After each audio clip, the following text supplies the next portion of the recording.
Quand la Russie a lancé son offensive d'été à Soumy, elle devait être assez confiante. Elle venait tout juste de repousser l'Ukraine hors de Koursk, et elle avait le sentiment d'avoir l'élan nécessaire pour au moins créer une zone tampon, afin d'empêcher qu'une contre-invasion ukrainienne comme celle de Koursk ne se reproduise. Mais la Russie s'est trompée. Ses nombreuses erreurs à Soumy depuis le début de l'été lui ont coûté très cher.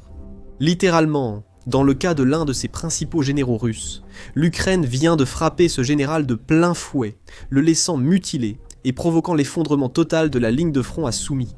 Ce général s'appelle Ezadullah Abatchev, et c'était l'homme que la Russie avait choisi pour remettre de l'ordre dans la région de Soumy. L'objectif de la Russie était simple, stabiliser le front, en envoyant un membre du haut commandement militaire pour organiser les troupes, au-delà de la perte d'un pont clé dont nous parlerons dans un instant. Ce manque d'organisation était ce qui tuait vraiment les soldats russes. Elle avait besoin de quelqu'un capable d'aider ses forces de Soumy à réorganiser leur défense, minimisant ainsi les pertes et créant des bases potentielles pour de futures attaques. Au lieu de cela, la Russie a eu un lieutenant général, décoré, qui a été envoyé à l'hôpital avec des blessures si graves qu'il ne pourra plus jamais commander de troupes. La frappe de l'Ukraine contre le général entrant a eu lieu dans la nuit du 16 au 17 août. C'est alors qu'Abatchev a entamé son voyage de Koursk à Soumy. Peut-être que l'armée russe était trop confiante quant à la sécurité du général alors qu'il voyageait le long de l'autoroute Rilsk-Koumatovka. Cette artère routière sort de Koursk et mène à Soumy, ce qui en fait un itinéraire logique à emprunter. Cependant, c'est aussi une route principale, ce qui en fait une cible facile. Malgré tout, l'Ukraine avait été chassée de Koursk. La Russie a sans doute pensé. Elle ne pourra sûrement pas frapper l'autoroute Rilsk-Koumatovka. Même si c'était possible, l'Ukraine l'ignorait. Un général décoré parcourait cette autoroute en pleine nuit pour entrer à Soumy, n'est-ce pas? Faux. Comme le rapporte United 24 Media, l'équipe Ukraine Régiment des Forces d'Opération Spéciales d'Ukraine savait exactement qui était le général et où il se rendait dans la nuit du 16 août. Il savait aussi qu'Abatchev, commandant adjoint du groupement de serveurs russes, était un homme. Il ne voulait absolument pas entrer à Soumy. Il commandait le 2e corps d'armée de la soi-disant République populaire de Louhansk lors de la prétendue opération militaire spéciale lancée par Poutine.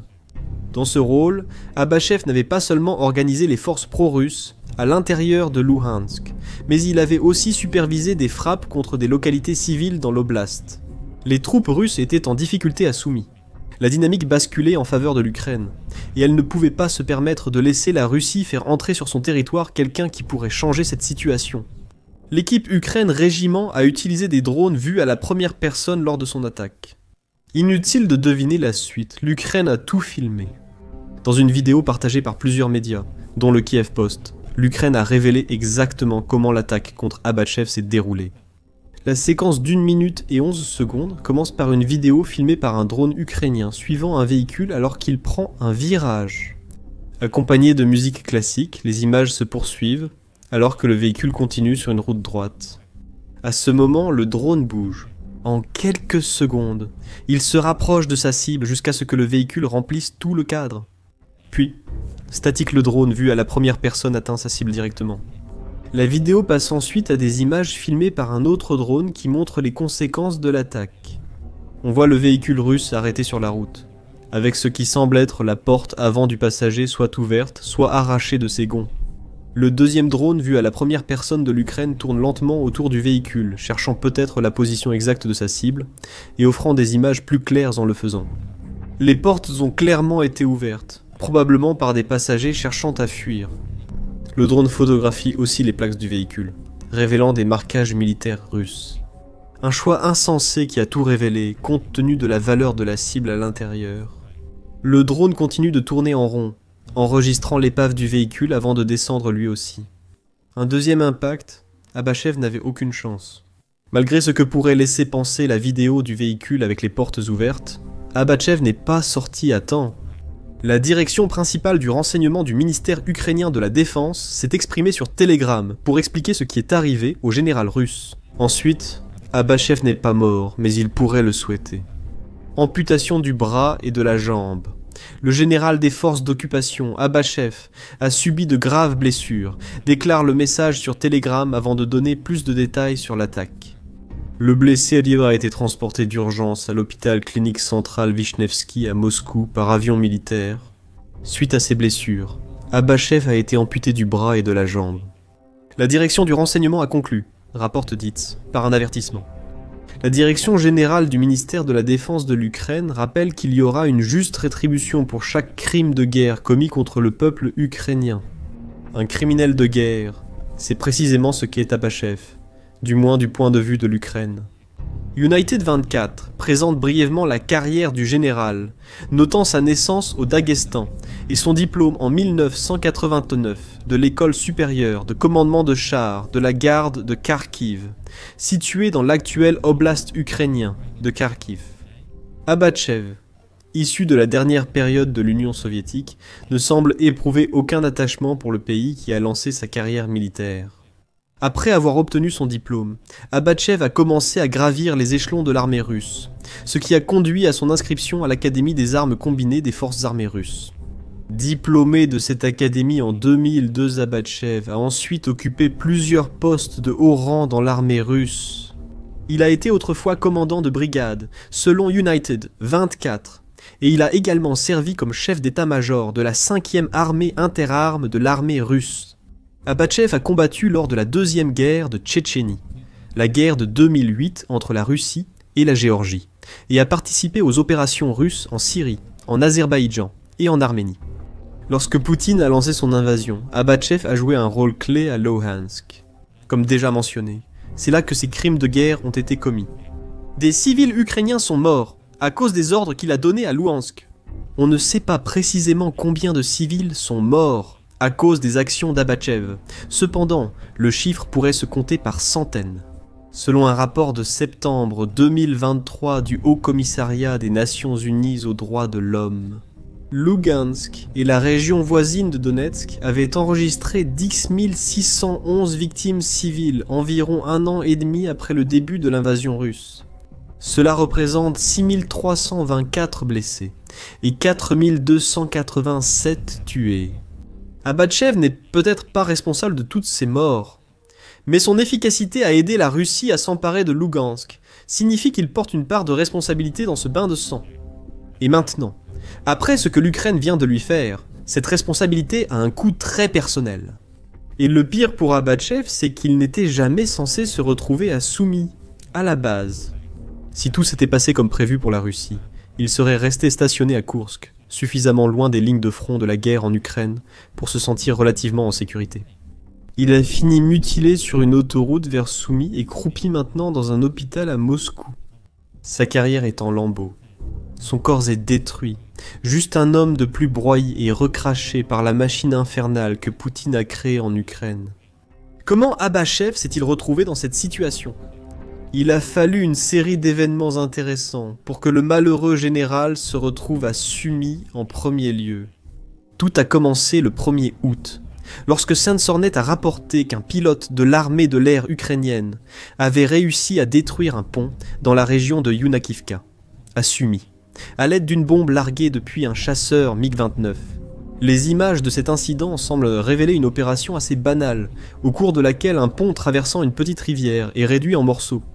Cependant, ce n'est pas le pont qui importe ici, c'est l'effet que la perte de ce pont a eu sur l'avancée de la Russie vers Sumy. Après la mise hors service du pont de Yunakivka, la Russie a perdu l'un de ses rares accès terrestres à l'oblast. Les véhicules ne pouvaient plus franchir ce pont, empêchant toute unité mécanisée de rejoindre les forces russes de l'autre côté. Les soldats pouvaient encore traverser s'ils étaient incapables de traverser à gué la rivière Mugfield que le pont enjambait. C'est déjà une perspective dangereuse. Des courants puissants et une rivière profonde peuvent condamner un soldat chargé d'armes et d'un sac lourd. Selon un rapport de bataille d'Euromédan Press du 25 août, ce pont était essentiel à la mobilité russe, permettant de contourner les positions ukrainiennes. Avec sa disparition, les troupes russes se sont retrouvées piégées dans des positions défavorables, privées de la capacité de manœuvrer, de contourner ou d'encercler les forces ukrainiennes. En d'autres termes, toute la stratégie russe à Soumy a été bouleversée par la perte de ce seul pont. Il semble que la Russie n'ait pas pris la peine d'élaborer un plan B au cas où l'Ukraine choisirait de bombarder une cible aussi évidente, ce qui a exposé et rendu vulnérables les soldats russes de l'autre côté. Ces soldats étaient censés recevoir des renforts qui leur permettraient d'encercler les positions ukrainiennes. Finalement, ils se retrouvent encerclés puis éliminés un à un, grâce aux contre-attaques de l'Ukraine.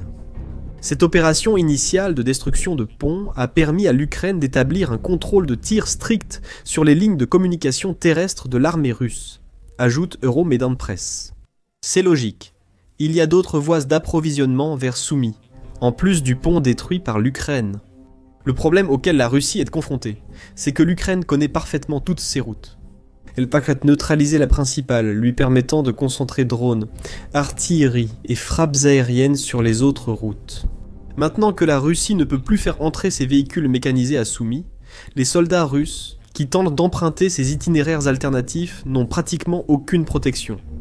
Ils sont obligés de marcher sans blindage, et l'Ukraine en profite pleinement. Avec le pont hors service, l'Ukraine a pu diviser la force russe en deux groupes. Tout plan russe pour déborder l'ennemi a échoué avec la division de ses forces. Cela a permis à l'Ukraine d'éliminer d'abord le plus petit des deux groupes, avant de revenir se concentrer sur le plus grand. Les conséquences pour la Russie ont été dévastatrices, selon Euromaidan Press. L'état-major général ukrainien l'a confirmé. Selon le média, les zones de contrôle du feu bloquent désormais efficacement la logistique russe, les routes d'évacuation et les couloirs de renfort, laissant les positions russes isolées, se réduire sous une pression incessante. On dit souvent que la pression crée des diamants, mais ce n'est pas ce qui se passe à Soumy. La pression constante de l'Ukraine ne fait qu'engendrer un grand nombre de pertes russes. Abatchev a été envoyé à Soumy pour régler ce problème. Il était censé être une force d'organisation, un général avec une expérience de combat éprouvée et une propension à infliger des souffrances aux civils ukrainiens. Qui serait capable de remettre les forces russes de Soumy sur les rails? Cela n'arrivera plus désormais. Et cela conduit à l'impact que le coup expert de l'Ukraine aura et a déjà sur les forces russes de Soumy. D'une part, la Russie doit clairement améliorer sa coordination, si elle veut avoir une chance de gagner davantage de terrain dans l'oblast ukrainien.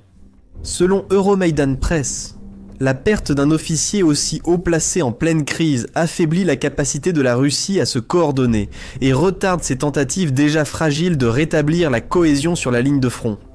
Gardez à l'esprit que ces forces étaient déjà désorganisées, à la suite de la chaîne d'événements qui a conduit aux graves blessures d'Abachev.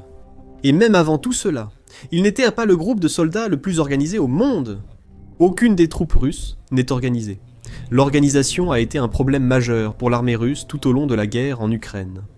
L'Institut de recherche sur la politique étrangère a souligné ce problème dès mars 2023 dans un article.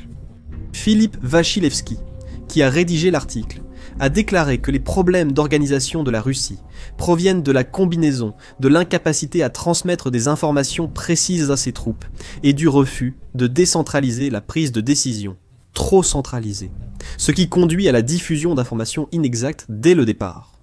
La corruption endémique et la brutalité, tant au sein de la société qu'au sein même de l'armée, ont également joué un rôle. La principale leçon reste que l'armée russe a toujours été plus désorganisée, surtout dans la coordination, que ce que la Russie veut montrer au monde. Le refus de décentraliser l'autorité de prise de décision est symptomatique de plus de 5 siècles d'autocratie russe, écrit Vassilievski. C'est pourquoi la Russie ne dispose pas d'un corps de sous-officiers efficace et possède un système de commandement et de contrôle vertical, ce qui ralentit la transmission d'ordres opportuns aux forces en première ligne. Il affirme que la méthode russe de guerre n'est pas adaptée à la guerre moderne. Et l'attachement de Poutine à des modalités et des structures dépassées a joué un rôle majeur dans le nombre élevé de pertes russes, qui s'élève à 1 077 830 au 26 août. Le Centre d'études stratégiques et internationales, ou Centre d'études stratégiques et internationales, a fait un constat similaire plus de 2 ans plus tard. Il souligne aussi que les performances de la Russie sur le champ de bataille ont souffert de ces pertes énormes ces 3 dernières années et demie. Le Centre d'études stratégiques et internationales indique également que l'armée russe a été confrontée à des problèmes de qualité des forces et à la perte d'officiers expérimentés. Malgré de lourdes pertes, le Kremlin a probablement fondé son espoir de victoire sur une décision des États-Unis de mettre fin à leur aide militaire à l'Ukraine.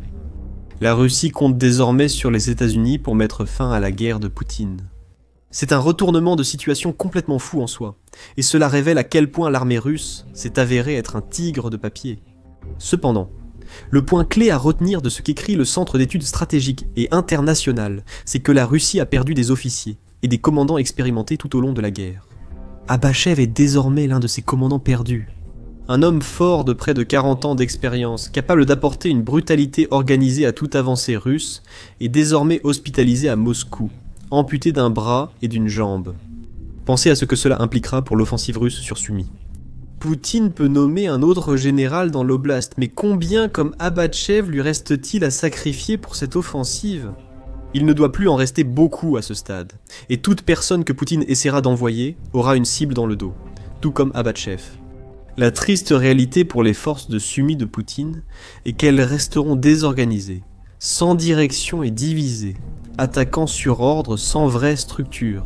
Et elles sont en train d'être anéanties, grâce à l'Ukraine qui a réussi à les couper de leurs camarades et surtout de leur équipement mécanisé avec la destruction du pont de Yunakivka. Et les forces russes ressentent déjà l'impact. Sumy ne se passe pas bien pour elles depuis un moment. Fin juin, un mois après le début de l'offensive à Sumy, les Russes étaient déjà stoppés par les Ukrainiens. Euronews a rapporté les propos tenus à cette époque par le commandant en chef de l'armée ukrainienne, Oleksandr Syrsky, qui a déclaré « D'après les résultats de mai et juin, la vague de l'offensive estivale ennemie venant du territoire russe faiblit. Poutine avait consacré 50 000 soldats à cette offensive. Le fait que cette offensive ait été stoppée en un mois était déjà un échec pour une campagne censée permettre à la Russie de créer une zone tampon entre l'Ukraine et Koursk, dans la région de Sumy. Depuis, l'Ukraine frappe les forces russes à Sumy. Le 10 août, le Moscow Times a rapporté que l'Ukraine avait libéré les forces russes du village de Bezalivka, dans la région de Sumy, et éliminé 18 soldats russes lors de cette libération. Et ce sont ces types de contre-offensives qui ont défini l'offensive d'été de Sumy depuis que l'Ukraine l'a stoppée en juin. 6 jours après la reprise de Bezalivka, Reuters a écrit que l'armée ukrainienne affirmait avoir repoussé les forces russes envahissantes de 19 km, les combats ayant lieu dans des villages situés respectivement entre 50 et 70 km de la frontière russe.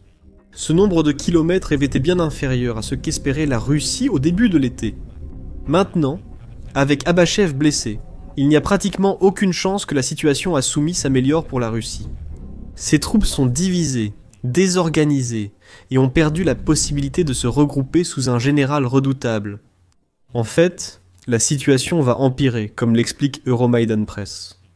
Avec l'effondrement progressif de la tête de pont russe au nord-ouest, les forces ukrainiennes pourront bientôt avancer vers la plus grande concentration de troupes russes au nord-est de Sumy. En attaquant depuis plusieurs flancs, il est dit que l'Ukraine n'est plus sur la défensive à Sumy, elle attaque vigoureusement. La Russie ne peut rien y faire, l'attaque contre le pont de Yunakivka ayant déjà étranglé sa logistique, ainsi que l'incident qui a finalement conduit l'Ukraine à éliminer Abachev. Et dans cette situation, la seule chose que les forces russes de Sumy peuvent faire sous la pression ukrainienne, c'est flancher. Le 5 août, la Russie a subi de lourdes pertes lorsque l'Ukraine a tué 334 soldats et en a blessé 550 en repoussant une attaque dans l'oblast de Sumy. Privés de commandement et de leurs unités mécanisées la semaine dernière, les Russes risquent de subir encore plus de pertes. La Russie doit faire face à un fait simple. La dynamique a changé à Sumy. La Russie a échoué dans sa dernière tentative désespérée d'empêcher cela en envoyant le général Abachev à Sumy. La vaste offensive estivale à Sumy s'est soldée par une défaite. Et la Russie est maintenant en mode gestion de crise alors que l'Ukraine progresse. De plus, l'Ukraine multiplie les frappes puissantes en profondeur sur le territoire russe, compliquant la situation pour la Russie. Le pétrole, le gaz et toutes les cibles militaires que l'Ukraine peut localiser partent en fumée. La dernière frappe a largement détruit la tirelire de guerre de la Russie. Découvrez-en plus sur ces frappes, et comment elles affaiblissent encore davantage la Russie dans notre vidéo. Si vous avez aimé cette vidéo, abonnez-vous à The Military Show pour d'autres reportages sur les derniers développements dans l'oblast de Sumy.